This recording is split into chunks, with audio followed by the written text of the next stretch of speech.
Hello everyone students, बच्चों आज के लेक्चर में हम डिस्कस करेंगे एग्रीकल्चर करंट अफेयर्स जुलाई 2022 का। ठीक है, 6 मंथ का ऑलमोस्ट हम कंप्लीट कर चुके हैं जून तक का। आज हम जुलाई का डिस्कस करेंगे और आगे बढ़ने से पहले एक चीज़ आपको थोड़ी सी यहाँ बता देते हैं हम कि जो IBPS AFO हैं जिसकी स्पेशली बच्चे प्रिपरेशन कर रहे हैं 2023 के लिए, उनके लिए एक बेहतरीन कोर्स हमने डिज़ाइन किया है जिसमें आपको सारे सब्जेक्ट के मैराथन लेक्चर्स मिलेंगे बेहतरीन तरीके से, और उसके नोट्स भी आपको मिलेंगे इसके अंदर। और फिर उसके अंदर आपको एक मैराथन टेस्ट सीरीज भी मिलेगी जिसमें 25 तो मैराथन लेक्चर वो होंगे जिसके मैराथन टेस्ट वो होंगे जिसके हम मैराथन लेक्चर देंगे, साथ ही में टेस्ट भी रहेंगे, और 15 इसमें आपको ओवरऑल टेस्ट मिल जाएंगे। ठीक है, सारे टॉपिक यहाँ पे देख सकते हो, सारी चीज़ें यहाँ पर लिखी हुई है, सारे आपको मैराथन लेक्चर मिलेंगे। और ये कंप्लीट जो है कोर्स आपको मिलेगा मात्र 299 रुपये में। इसको लेने के लिए आपको डिस्क्रिप्शन में लिंक दिया है, उस पर जाकर आप ये कोर्स ले सकते हैं। सबसे पहले बात करते हैं। और दूसरी चीज़, जो हमारे पेड स्टूडेंट हैं जो ऑलरेडी हमारा IBPS AFO का कोर्स लिए हुए हैं, उनको ये कोर्स लेने की ज़रूरत नहीं है, उनको उसी के अंदर मिल जाएगा।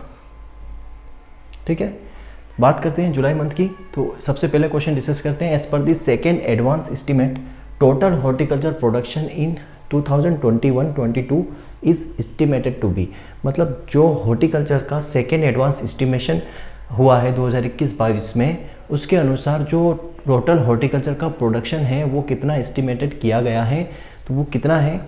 तो यहाँ पे देखिए ऑप्शंस आपको समझ में आ रहा है, वो है कि हो 334 की बात करें तो ये फर्स्ट एडवांस एस्टिमेशन का है। तो यहाँ पे आंसर है आपका 341.63 मिलियन टन। ये जो है ये सेकेंड एडवांस एस्टिमेशन के अकॉर्डिंग हॉर्टिकल्चर का टोटल प्रोडक्शन इतना जो है यहाँ पर एस्टिमेटेड है 341.63 मिलियन टन। ठीक है, यहाँ पे पूरी डिटेल इसकी आप देख लीजिए। क्या है इसमें, सेकेंड एडवांस एस्टिमेट 2021-22 हॉर्टिकल्चर का है। इसमें 2021 का एस्टिमेशन कितना किया गया है 341.63 मिलियन टन, जो कि कितना इंक्रीज हुआ है 7.03 मिलियन टन इंक्रीज हुआ है। देखो कैसे इंक्रीज हुआ है, यहाँ पे आप फर्स्ट एडवांस एस्टिमेट देखोगे, देखो फाइनल, ये आपको याद क्या रखना है जनरली, पिछली बार का फाइनल प्रोडक्शन कितना था 334.60 मिलियन टन 2020-21 का, ये याद रखना है जनरली, ये भी पूछा जा सकता है। फिर इसका भी फाइनल आएगा, वो भी हम देखेंगे, और इसका जो first second third fourth advance estimation है वो भी पूछा जा सकता है। तो पहले एडवांस एस्टिमेशन में कितना था 333.25, मतलब पहले कम हुआ। ठीक है, जो फाइनल था उससे पहले कम हुआ। एरिया भी देखो, एरिया बढ़ा है, यहाँ पे एरिया बढ़ा है लेकिन प्रोडक्शन कम यहाँ पे एस्टिमेट हुआ।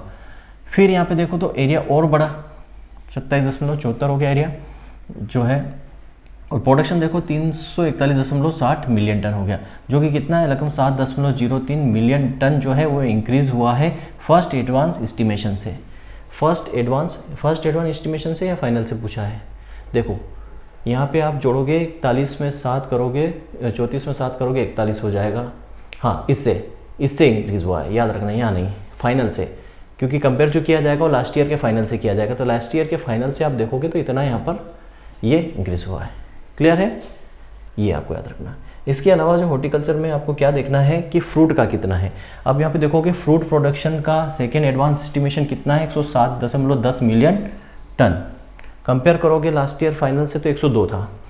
ठीक है, वेजिटेबल का कितना है, वेजिटेबल का आपका है 204.61, कंपेयर करोगे लास्ट ईयर से तो 4 टन के समथिंग ज़्यादा है। ओनियन का दिया है उसी तरीके से, पोटैटो का उसी तरीके से, टोमेटो का दिया हुआ है। क्लियर है, तो ये सेकेंड एडवांस एस्टिमेशन है हॉर्टिकल्चर का, जिसमें यहाँ पर टोटल दिया हुआ है कितना है, फ्रूट का दिया है, वेजिटेबल का दिया है, टोमेटो पोटैटो जो मेजर चीज़ें हैं उनका यहाँ पे दिया हुआ है। लास्ट ईयर का फाइनल हमें याद रखना है क्योंकि फाइनल एस्टिमेशन पूछा जा सकता है कि 2021 में कितना था। ठीक है, चलिए नेक्स्ट हम बात करेंगे यहाँ पे agriculture census conducted in India every क्या, कितने सालों में यहाँ पर कितनी गैप के बाद जो है यहाँ पर एग्रीकल्चर सेंसस कंडक्टेड किया जाता है। तो एवरी 5 ईयर में, हर 5 साल में यहाँ पर एग्रीकल्चर सेंसस कंडक्ट किया जाता है। 2015-16 में लास्ट जो है हुआ था। उसके बाद ये कब होना चाहिए था, 15 से 5 आप जोड़ोगे तो 20-21 में होना चाहिए था, लेकिन क्यों नहीं हुआ, ड्यू टू कोरोना। ठीक है, कोरोना की वजह से ये नहीं हो पाया, इसीलिए ये कब हो रहा है 2022 में जो है 11th एग्रीकल्चर सेंसस जो है शुरू हो चुका है। कब, अक्टूबर मंथ में। अक्टूबर मंथ में जो है 11वां एग्रीकल्चर सेंसस जो है वो शुरू कर दिया गया है 2022 में। तो यहाँ पे लगभग 7 साल के बाद 7वें साल में हो रहा है, क्योंकि कोरोना की वजह से डिले हुआ है। तो हर 5 साल में होता है। 15-16 में ये 10वां एग्रीकल्चर सेंसस था और 11वां अभी अक्टूबर 2022 में शुरू हो गया है, लॉन्च कर दिया गया है। ठीक है, यहाँ पे समझिए। तो union minister agriculture and farmer welfare कौन है? श्री नरेंद्र सिंह तोमर साहब। ठीक है, मध्य प्रदेश ग्वालियर के रहने वाले हैं। 11वां एग्रीकल्चर सेंसस उन्होंने क्या कर दिया है? लॉन्च कर दिया है। 11वां एग्रीकल्चर सेंसस यहाँ पे लॉन्च हो चुका है। कब? अक्टूबर मंथ में लॉन्च हुआ है। ठीक है, और इस 11वें एग्रीकल्चर सेंसस में सबसे मेन चीज़ क्या है कि यहाँ पे पहली बार जो है डाटा का जो कलेक्शन होगा वो स्मार्टफोन के द्वारा होगा। ठीक है, स्मार्टफोन और टैबलेट के थ्रू होगा। फर्स्ट टाइम जो डाटा कलेक्शन होगा, एग्रीकल्चर का कंप्यूटेशन जो होगा वो स्मार्टफोन और टैबलेट के थ्रू होगा। ये मेन चीज़ इसके अंदर रखी गई है। अभी पूरा डाटा जो है नहीं आया है कि कितना क्या है यहाँ पर, होल्डिंग्स कितनी है, कितना जो है पर कैपिटा जो है, ये सारी चीज़ें नहीं आई हैं। जब तक नहीं आती तब तक हमें 10वें सेंसस की याद रखना। आ जाएगी तो इसका हमें पढ़ना पड़ेगा। ठीक है, department of agriculture farmer welfare conduct करता है हर 5 साल में क्या? Agriculture census. सारा स्टेट और यूनियन टेरिटरी सबको इसके अंदर रखा जाता है। ठीक है, फर्स्ट एग्रीकल्चर सेंसस 1970-71 में हुआ था, ये भी याद रखना है। ठीक है, विटनेस 10th एग्रीकल्चर सेंसस 2015-16 में ये 10वां एग्रीकल्चर सेंसस हमारा हुआ था। उसके बाद 11वां अभी अक्टूबर 2022 में लॉन्च किया है। नेक्स्ट बात करते हैं India's first ever animal health summit. Animal health summit 2022 में पहली बार, देश में पहली बार एनिमल हेल्थ की जो है समिट 2022 में कहाँ पर हुई है, ये आपको देखना है कि इंडिया की जो पहली first ever animal health summit 2022 में कहाँ पर हुई है, तो ये रखना दिल्ली, न्यू दिल्ली के अंदर जो है पहली। और एनिमल हेल्थ की बात करो तो एनिमल मिनिस्टर कौन है? हमारे पुरुषोत्तम रूपाला साहब जो है वो यूनियन कैबिनेट मिनिस्टर है किसके? Animal husbandry, dairy and fisheries के। ये देखो, ये जो आपको फोटोज दिखाई दे रही है उन्हीं की है, श्री पुरुषोत्तम रूपाला जी की। तो यहाँ पर first India's animal health summit 2022 कहाँ पर? नेशनल एग्रीकल्चर साइंस कॉम्प्लेक्स जो है न्यू दिल्ली, नेशनल एग्रीकल्चर जो है science complex New Delhi. Understanding the significance of animal health towards the border objective of the country, food and nutrition securities, rural economic and prosperities of overall economics development. मतलब क्या है कि animals की health, मतलब क्या क्या चीज़ उसके अंदर, फूड क्या है, न्यूट्रिशनल सिक्योरिटी क्या है, रूरल, ठीक है, ग्रामीण की जो आय है, इनकम, वो क्या है, उनकी खुशी, प्रॉस्पेरिटीज मतलब क्या है, उनकी खुशी की बात हो रही है यहाँ पर। और ओवरऑल इकोनॉमिक डेवलपमेंट्स के लिए रूरल हेल्थ समिति यहाँ पर हेल्ड की गई है by the Indian chamber of food and agriculture today group. किसने ऑर्गेनाइज किया, ये भी याद रखना। यहाँ पे एक क्वेश्चन और बनता है कि ये जो समिट है वो organise by Indian chamber of food agriculture, ये ICFA and agriculture today group, इन दोनों ऑर्गेनाइजेशन ने मिलकर ये समिट ऑर्गेनाइज की है, ये भी आपको याद रखना है। Next, which of the following district of Madhya Pradesh become the first certified Har Ghar Jal in the country. देश के अंदर देश का पहला ऐसा जिला, मतलब देश के अंदर मध्य प्रदेश का पहला ऐसा जिला जो पहला सर्टिफाइड हर घर जल से किया गया है। पहला सर्टिफाइड जो है डिस्ट्रिक्ट है हर घर नल से देश के अंदर मध्य प्रदेश का, तो वो कौन सा जिला है? वो है बुरहानपुर। बुरहानपुर को दक्षिण का द्वार भी कहा जाता है। ठीक है, दक्षिण का द्वार भी इसे कहा जाता है। ये पहला डिस्ट्रिक्ट है जो फुली सर्टिफाइड है हर घर जल से, देश का पहला मध्य प्रदेश के अंदर है। ठीक है, बुरहानपुर।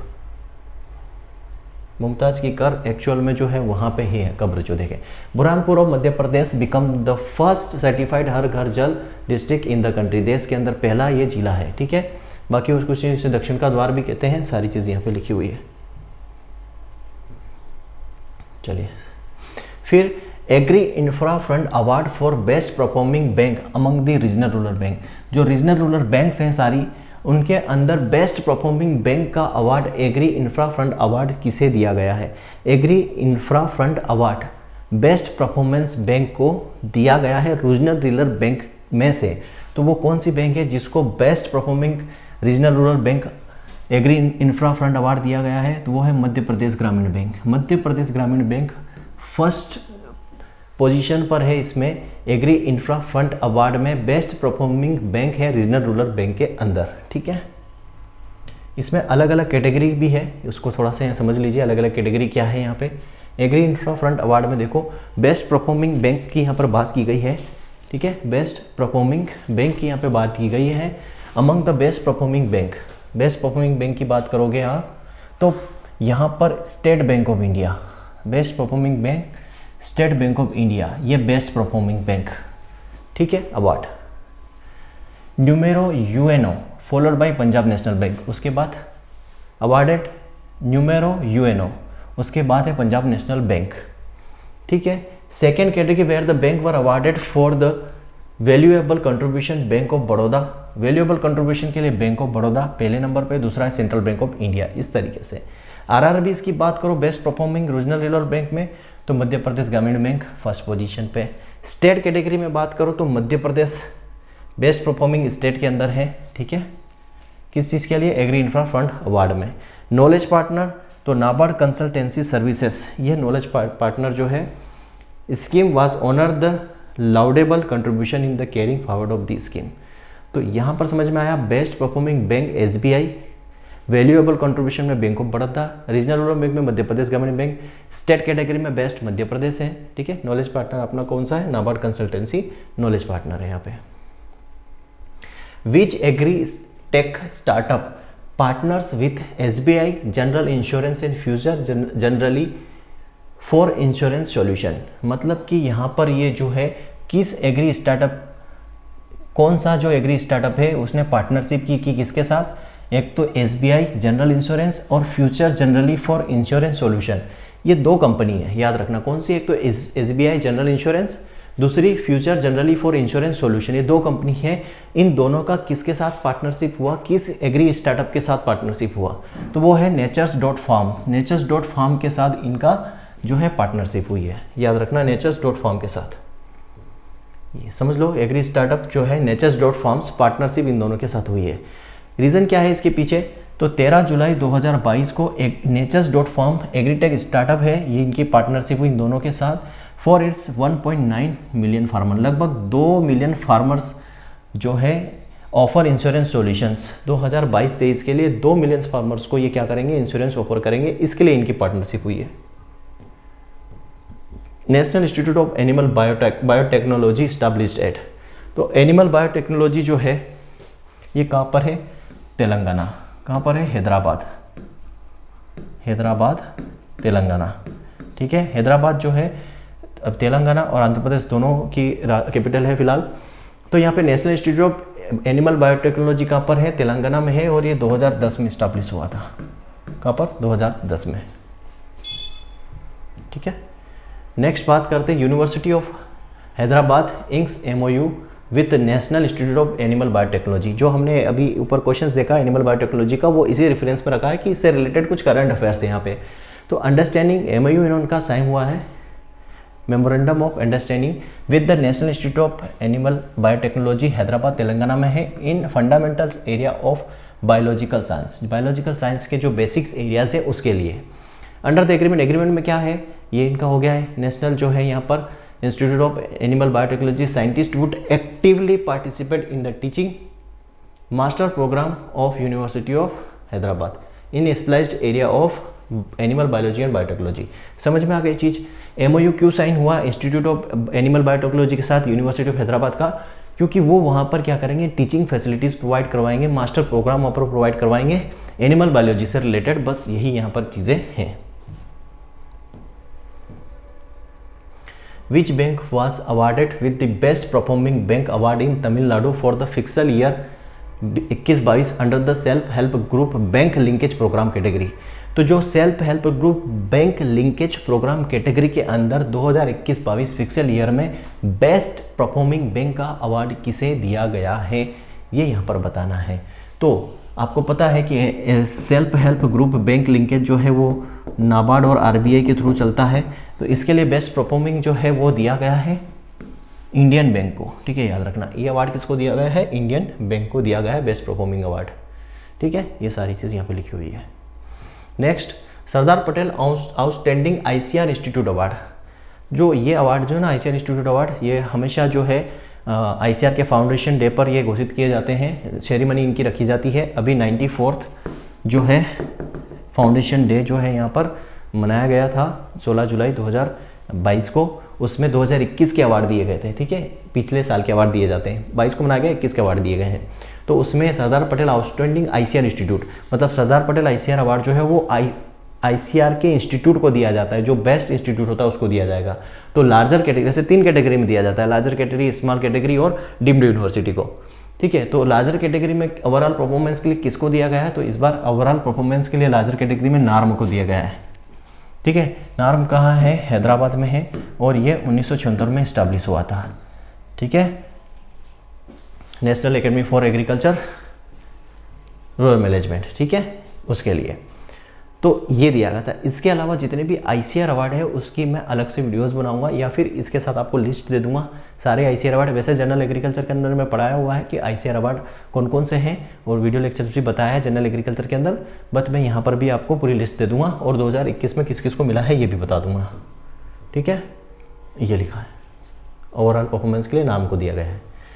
फिर what is the budgetary outlay for the computerisation of primary agriculture credit society, PACS की बात हो रही है। प्राइमरी एग्रीकल्चर क्रेडिट सोसाइटी जो है ये 3 टायर सिस्टम्स के अंदर आती है ना, जो 3 टायर सिस्टम्स हम पढ़ते हैं, है ना, लॉन्ग टर्म्स और ये स्मॉल शॉर्ट टर्म लोन और मीडियम टर्म लोन, इन दो, ये 3 टायर सिस्टम्स के अंदर चलता है।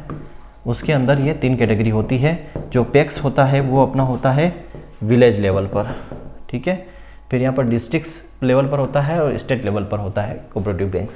तो इसके लिए जो है कितना जो है बजट यहाँ पर computerisation primary agriculture credit society के लिए कितना बजट यहाँ पर रखा गया है, तो 2516 करोड़ रुपए का बजट यहाँ पर रखा गया है। ये याद रखना, 2516 करोड़ का बजट रखा गया है।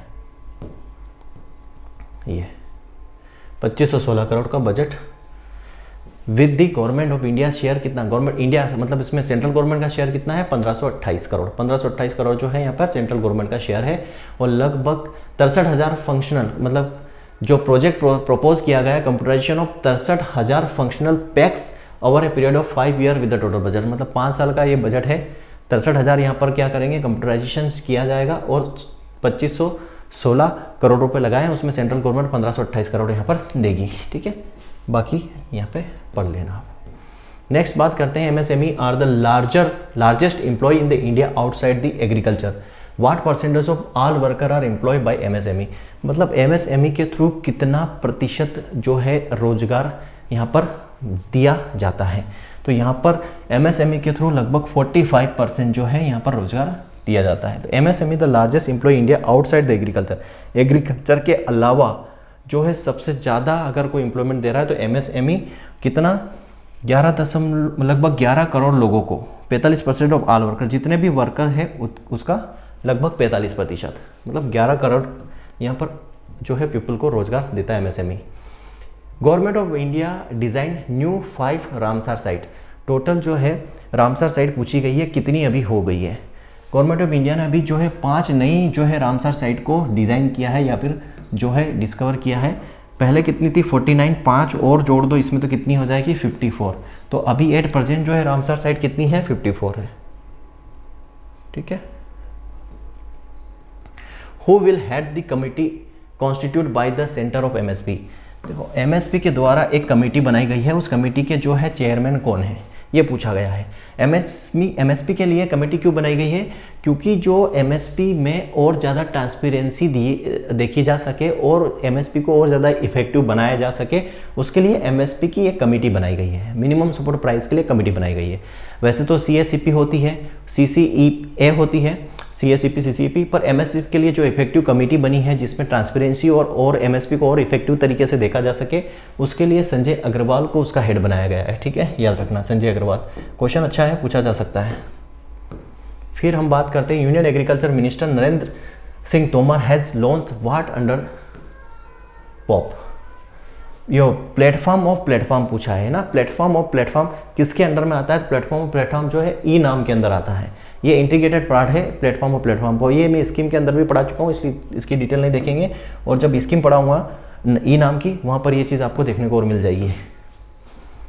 Coffee board has signed an MOU with whom to develop climate resistance variety of the coffee crop। Coffee crop की क्लाइमेट रेजिस्टेंस वेराइटीज को डेवलप करने के लिए कॉफी बोर्ड ने किसके साथ MOU साइन किया है? तो वो किसके साथ? इसरो के साथ इन्होंने क्या किया है? MOU साइन किया है क्लाइमेट रेजिस्टेंस वेराइटी को डेवलप करने के लिए कॉफी की। फिर ministry of environment forestry climate change will be organise Hariyali Mahotsav. किस स्टेट में हरियाली महोत्सव मनाया गया था? तो हरियाली महोत्सव मनाया गया था न्यू दिल्ली में। याद रखना, हरियाली महोत्सव जो है मनाया गया था न्यू दिल्ली के अंदर। किस मिनिस्ट्री के द्वारा? Environment forest and climate change के द्वारा। Who launch 3 days grand hackathon on the agriculture domain to promotion of open e-commerce network. तो ओपन ई-कॉमर्स नेटवर्क्स को प्रमोट करने के लिए ग्रांड हैकथन जो है 3 दिन का कहां पर लॉन्च किया गया है और किसके द्वारा? तो पीयूष गोयल के द्वारा। पीयूष गोयल के द्वारा इसको लॉन्च किया गया था। ठीक है, तो ये सारी चीज़ें हमने डिस्कस की जुलाई के करंट अफेयर्स की। अब यहाँ पे एक चीज़ और है, national fish farmers day. National fish farmers day हम कब मनाते हैं? ये हम जनरली जो एग्रीकल्चर डे है उसके अंदर नहीं पढ़ते, तो यहाँ पे मैं पढ़ा रहा हूँ। 10 जुलाई को हम यहाँ पे नेशनल फिश फार्मर्स डे को सेलिब्रेट करते हैं, याद रखना। और फादर ऑफ फिशरीज या ब्लू रेवोल्यूशंस कौन है? हीरालाल चौधरी। आपको पता है कि जो हीरालाल चौधरी है वो कौन है? फादर ऑफ ब्लू रिवोल्यूशंस है। ब्लू रिवोल्यूशन जो है फिश से रिलेटेड है, फिश प्रोडक्शन से रिलेटेड है। वो जो है हर साल इसको सेलिब्रेट करते हैं। किसको? नेशनल फिश फार्मर्स डे 10 जुलाई को। इसके अलावा और भी सारे डेज हैं, जैसे हम मनाते हैं ICAR डे 16 जुलाई को। ठीक है, उसके बाद हम 1 जुलाई को एग्रीकल्चर डे मनाते हैं। ठीक है, फिर हम 11 जुलाई को पॉपुलेशन डे मनाते हैं। इस तरीके से जो हम सारी चीज़ें पता है वो हमको पता भी है और जनरल एग्रीकल्चर में पढ़ते भी हैं। जो नहीं पढ़ते हैं वो हमने यहाँ पे डिस्कस किया है। इस तरीके से जो है हमारा ये जुलाई मंथ का भी करंट अफेयर कंप्लीट होता है। बेसिक जितने भी चीज़ें हैं क्वेश्चन फॉर्म में हमने डिस्कस की, ज़्यादा नहीं था इसके अंदर, जितना भी हमने डिस्कस किया है। जो कुछ रह भी जाएगा वो मैराथन जो क्लास हम लेंगे एक करंट अफेयर्स की उसके अंदर कवर कर दिया जाएगा। और कुछ छूटा भी है तो आप प्लीज़ मैसेज करके बता देना, सर ये टॉपिक छूटा है या ये पॉइंट छूट गया है, तो उसको किसी और मंथ में या फिर हम मैराथन वाली क्लास में कवर करवा देंगे। Thank you very much.